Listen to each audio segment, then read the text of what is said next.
Yeah, my name is King Dice. I'm from Reno Valley, California, and I rap, produce, engineer, photography. I do videography.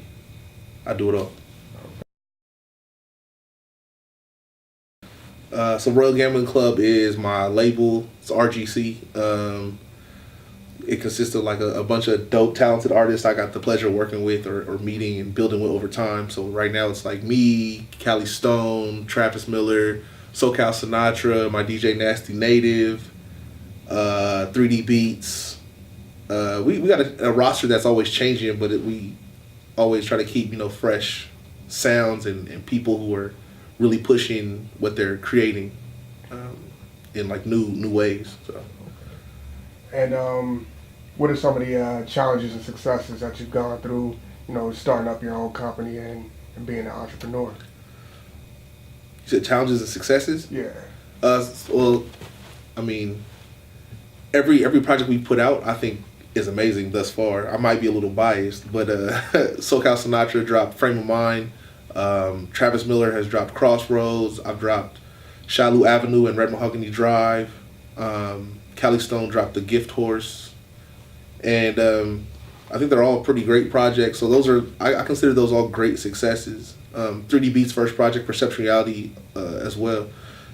As far as challenges, it's tough. It's tough wearing all those hats. I wear a lot of hats. I'm an MC myself. I'm also executive producing most of the projects that we drop.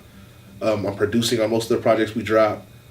Doing the graphics, most of the time doing the videos. So my hands are in a little bit of everything, and it's I think time management is probably one of the toughest obstacles I encountered. Okay. Like you said, time management. How do you manage to make the time to do all of these projects for everybody plus yourself, right? Oh man, I get help I have a calendar.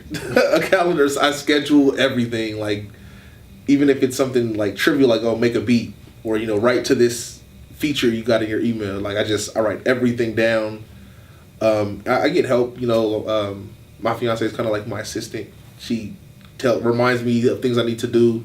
Sometimes the homies are just like, hey bro, like I got this. The cover art needs to be done, or the back cover of the project needs to be done. And everyone that I work with is really understanding, so no one really trips out because they know I got a lot to do. So that helps a lot too. Earlier, you said you're also a photographer. Does photography motivate your MCing and vice versa? Do they kind of coincide with one another? Or is it just more like a hobby that you? Most of the abilities I've picked up are out of necessity. Mm-hmm. They say necessity is the mother of invention. I needed covers, so I had to learn how to do graphic design. I needed covers, so I had to learn how to do photography, and I needed promo pics and all that. So not really, photography itself never really influenced my music, but sometimes I really get cinematic in my mind. So maybe more like videos will kind of I kind of see the things that I rap about in a video format. So what's your process when you make your videos? Because you say you see everything in a cinematic view. So is it do you go through a whole concepting process, or do you just do it and put it together and see what works? It depends. It's really a case-by-case basis. Sometimes it all hits me at once. I mean, like the beat, lyrics, the video, all at one time. And it's just a matter of sorting out the idea and, laying the beat. Okay, now writing what I know this song should be about and making the video how I envision it in my head. Other times, I guess I would treat myself like I treat like a client. I just, I kind of pace everything out, block everything, throw a few different concepts against the wall, see what sticks. It really depends. Okay. What's your inspiration? What keeps you motivated getting up every morning to do what you do? I'm really a spiteful person. And a lot of people told me like, you're not gonna be able to do this. There were people I was working with who jumped ship who were like, you're not gonna make it without me. Like without my input or what I was bringing to the team, this shit is over. Like you might as well quit. And I wake up every day like, I gotta prove them wrong. So that spite really helps me. I guess it's kind of a negative way of looking at it, but it is what it is. Hey, I don't burn bridges. You don't think I can make it, you don't like me, that's cool. We can still be cordial, that's fine. And I'm gonna love it when you are on my social media and you see those little successes that you thought would never happen, those bigger shows or the interviews or the videos, or when the fans are like, oh man, I love this song. I love it. That's what's up. And speaking about successes, man, you have a lot of them under your belt right now. You've done a lot of shows with local talents out here. When I was looking on your blog, you have a list of, just notifications and awards and stuff that you got. Let's see, I'm a former beat battle champion. I've opened up for acts like DMX. That's like the pinnacle. I think one of my favorite artists that I've opened up for. I get to tour a lot. I've done shows for like upwards of like. I've done smaller shows that are like 600, 700 people in the building. I've done festivals that have had like 20,000 people in attendance. Those are a few. Okay. What's the concept of your latest project in the Shalu? When I first started making music, I kind of had this overall idea of like a suite of projects. Mm-hmm. So the first project, Red Mahogany Drive, is about my life when I was living on Red Mahogany Drive. The things that happened from birth up until I moved off of that street, and some of the lessons I've learned. And Shalu Avenue was the follow-up, and it kind of encapsulates where my mind was and where I was as a person 5-6 years ago. And then I envisioned like a third like EP or something, and we're working on that now. So okay, I don't want to say too much about that one. Any title for it yet, or is it? It's going to be called Sunny Meat Boulevard. Okay. Listen to your music. You seem to be really transparent about what you want to talk about. Is that something that coming into the game that you was like, I just want to tell people, let people know who I am from get-go, or was it something that you had to grow into? I think I have to give credit to a lot of my influences. Mm-hmm. Like one of my biggest influences is Fresh Prince. One of the greatest storytellers I think in hip hop, super underrated. Like comedy and acting aside, just from a rapper standpoint, that's somebody I listen to a lot of. And when you listen to songs like Parents Just Don't Understand or Girls Ain't Nothing But Trouble, like I think I picked up what I value in hip hop as far as storytelling from MCs like him. So the things I guess I talk about, I would credit a large part of it to MCs like that. Yeah, I mean that's one thing I think I value a lot. That's truth. Like I'm not the MC that's going to be talking about like having a Ferrari or whatever the hottest car is right now, or having $1 million, because I don't have that. So you can rest assured everything that I say in my music is true. I didn't always know that the Inland Empire had a hip hop scene. So coming into the hip hop scene and like seeing how talented the MCs were, how much talent was here, and how dope everyone was, I was like, yo, we need a spotlight here. It doesn't make sense that if 50 Cent drops a project, Vibe and Source and all these magazines cover it, and we have MCs here that are dropping projects that are dope as that, or if not doper, and where do you hear about it? Where do you go to hear about the IE's latest offerings? And I felt like there was a void in our scene, and it needed to be filled, and I think juicebox.com was the site to do it. Oh, that's what's up. Growth as an artist, man. Like, from where you started to where you're at right now, how do you feel about what you've done? I think I'm super fortunate. Like, the one thing about the IE hip hop scene is knowledge isn't like taboo here. Like everyone shares knowledge. So you go to places like the Common Ground and you'll meet veteran MCs and producers who are willing to share information. It's not, no one hoards it. Right. And it's like, oh, bro, go figure out your own way. Like the people who I looked up to as I got into the scene are the same people that I got to rub shoulders with and gave me advice. Like, bro, try this. or I got to just look at them and see what is working for them, and let me adapt that to my grind. So I think I got to get from where I started to where I am now a lot faster than the average artist, and I, credit the Inland Empire music scene for that, and I'm very thankful because I know everyone doesn't have it as easy. So yeah, I'm really thankful for that. Yeah, for sure. And we got the pleasure to see you on stage at Common Grounds a couple of weeks ago before the Vibe closed down, and you bring a lot of energy onto the stage, man. Where's that energy come from?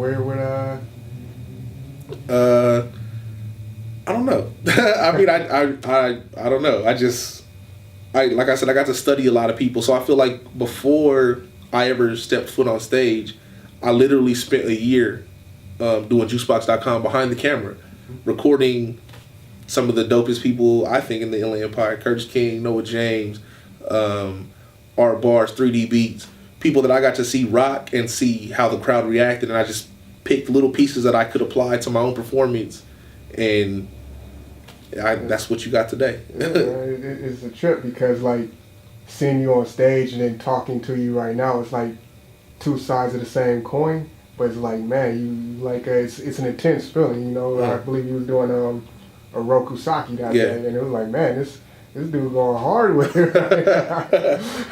Yeah, man, I try to keep people entertained. Yeah. I think that one of the downfalls of great music is when you have a great song and you can bring that energy and you have someone like an engineer to help you in the booth, help you get that great performance, but then it's like it ends there. So you get on stage and it's whack. Like, it could be a great song. I've heard the album, it was super dope, but when I go see the live performance, it's just like, bro, this isn't what I expected. So I think that I never want to be that guy. Right. I never want to be that guy who has the good music but doesn't have the performance to back it up. So Right. Where is it that you want to go in your career? As an MC, producer, entrepreneur, you want to grow the brand for Gambling Club, or do you want to be more on the MC side of things? Where you're doing more performances out there, doing more tours. I want it all. I don't feel like I should have to choose. I want it all. I look up to people who I think have done a lot, who wear multiple hats and do most of it well, like Diddy, Jay-Z, Kanye West. So I feel like if I can be a great MC, a great producer, and also push great artists that I believe in through my label, why not? Let's do it all. At the end of the day, when it's all said and done, you're retired, you look back on your career, what do you want your fan base to say about what you've done? Man, that's a great question. Ultimately, I want my legacy to be, I guess that of someone that was a lot like Prince's legacy. But see, okay, so what I mean by that is Prince was somebody who could play almost probably every instrument in the band, produced for people, wrote for people, was an amazing performer and singer himself. But the difference between me and Prince, Prince did all that and didn't want the attention. You know what I mean? There were some things he produced where he just used a fake name. He didn't care. It sounds kind of bad, but I want all the credit. I want to be able to do all that, and I want people to be like, this is someone who didn't let anything or anyone hold him back. They said you couldn't be a great producer and a great rapper, but he did that. He knocked that obstacle down. And they said you couldn't do this and that, and he overcame that. So that's what I want my legacy to be, one, I guess, of triumph. What advice could you give to an untapped artist? An untapped artist being somebody who's in your position now that you was in maybe 5 to 10 years ago. I think that the best piece of advice I think would be don't wait. When I come across artists who think they're ready to jump in and start, I guess, on their career path, they're always waiting for something. It's like they're double dutching, before when someone's playing double dutch, they're they're ready to jump in. You ready to start rapping? Oh, I just got to get these beats ready though. They're not perfect yet. So what? You know, you ready to start? You ready to get on stage? Well, yeah, I'm just perfecting my performance a little bit more. There's always excuses, and there will always be more excuses. Just jump in. You know, like, make mistakes. It's cool. It's not going to be the end of the world if you make a mistake, if you fall down. As a matter of fact, I think it's better because I think fans today want to grow with an artist. So if you're able to make those mistakes and then fans can say, like, I remember when you were not that dope. And now I'm proud to say that I'm a fan of yours because I've been rocking with you from the beginning. And now you're fire. That's a great thing. So I would hope that an Untapped artist doesn't wait. Any influences? Anybody who really drove you to pursue this path? Just MCs I look up to. I mean, my influences are like crazy different. I got like Fresh Prince, Yeah. Eminem, like Dr. Dre, Sugar Free. My influences are, I guess, like so totally different. Like, it's weird, but I'm like a huge fan of like Johann Sebastian Bach, like the composer. I love his music. And if you never heard him, you should check out a song called Air. It's pretty fire. I don't know. I guess, I don't know. I feel like I was meant to do this. It's just kind of in my genes. Like my great-grandfather was one of the first black people ever to be on broadcast radio. My great-grandmother wrote the Delta song, the sorority, like, and she started many colleges and did a lot for people of color in the time who were interested in music in a time where we couldn't even eat most places, you know, and started colleges for us. So like music is, I'm come from a long line of music, and I guess I'm just continuing that. It's almost revolutionary kind of, you know what I mean? It's like you have, you know, ancestors who've done things like this and just continuing what they're doing, but, you know, through hip hop. Yeah, true that. That's exactly how I feel. Yeah. That's what's up, man. Plugs, anything new projects, social media sites. I just dropped Shallow Avenue. You can get that on Bandcamp, iTunes, Amazon, most major music dealers. Follow me, King Dice Says, dictionary spelling King Dice Says. Follow me. I think that's all my social networks are King Dice Says. And I think that's it.